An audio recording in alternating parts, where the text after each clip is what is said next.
सावधान। अब बच्चे नहीं हो आप लोगों को हित अहित का ज्ञान होना चाहिए।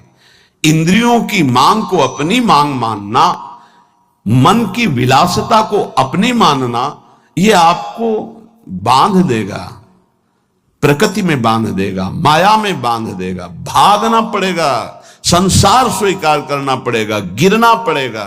इस बात को अंदर से समझिए। आपको बहुत मजबूत रहना है।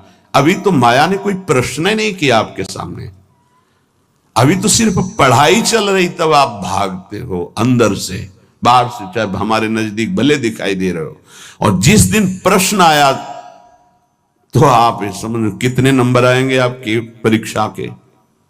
पहले ही आप मांग कर रहे हो जगत की, तो जब प्रश्न आएगा कि एक तरफ जगत का आकर्षण, एक तरफ प्रभु का आकर्षण, तो आप उत्तर क्या दे पाओगे? क्योंकि पहले ही जगत का आकर्षण है, इसी को तो मिटाना है।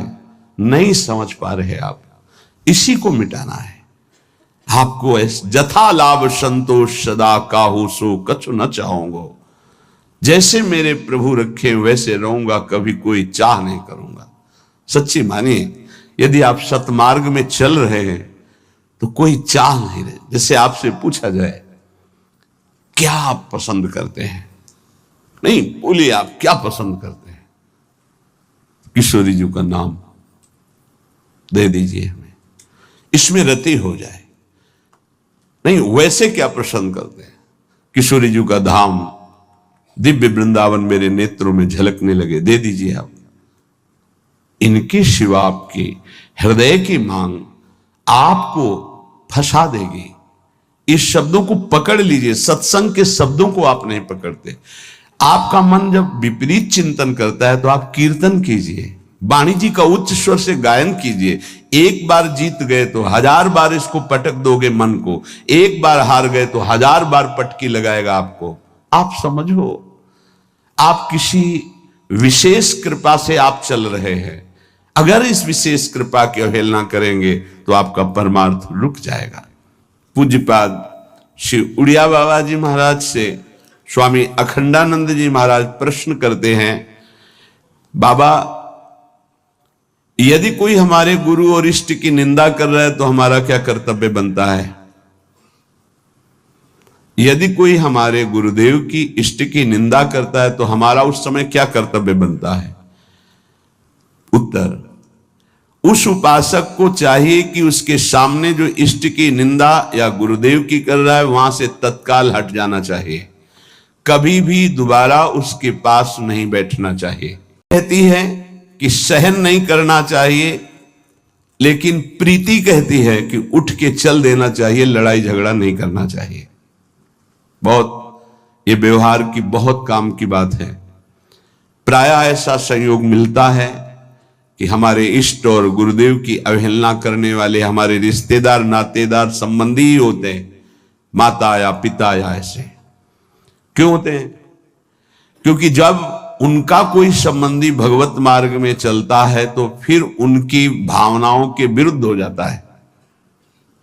अगर वो उनकी भावनाओं का ही केवल पोषण करने लगेगा तो इष्ट गुरु से विरुद्ध हो जाएगा, पक्का, आगे चल के देख लेना। और जब इष्ट गुरु की भावना में वो पुष्ट होता है तो उनकी लौकिक भावनाओं को वो कुछ भी नहीं गिनता।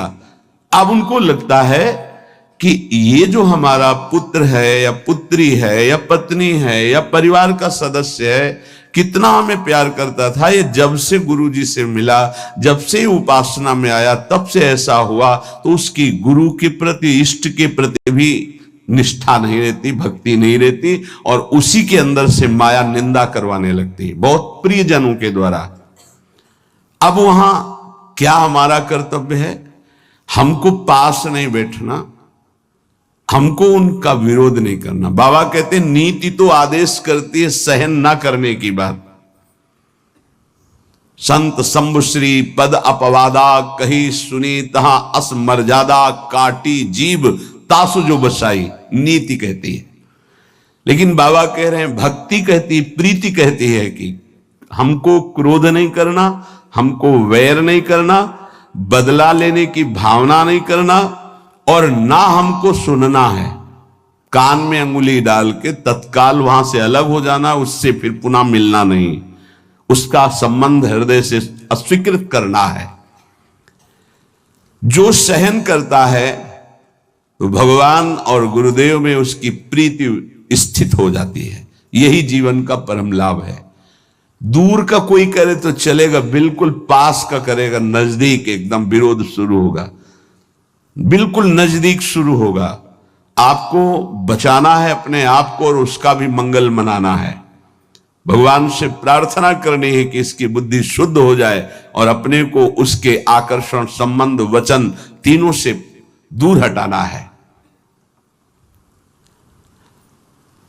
क्योंकि भगवान की स्मृति स्वयं श्री भगवान हैं।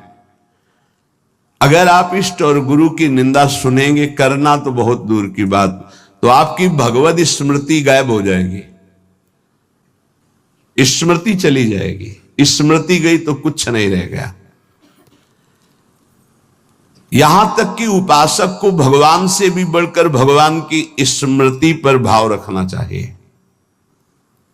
यस्य स्मरण मात्रेण जन्म संसार बंधनात्, जिनका स्मरण मात्र संसार में जन्म मरण के चक्र से मुक्त कर देता है, उन प्रभु की स्मृति को प्रभु से भी बढ़कर के मानना है। कोई कहे प्रभु से बढ़कर कैसे हो सकता है? तो प्रभु तो हमारे हृदय में है, लेकिन उनकी स्मृति नहीं है, तो नाना प्रकार के विकारों में हम बंधे बह गए। और जिस दिन से गुरु कृपा से भगवत स्मृति जागृत हुई तो हमें सुख मिला, शांति मिली, विश्राम मिला। दुख प्रभु नहीं दूर किए, प्रभु तो सबके हृदय में बैठे हैं। प्रभु की स्मृति भजन ने दुख दूर किया।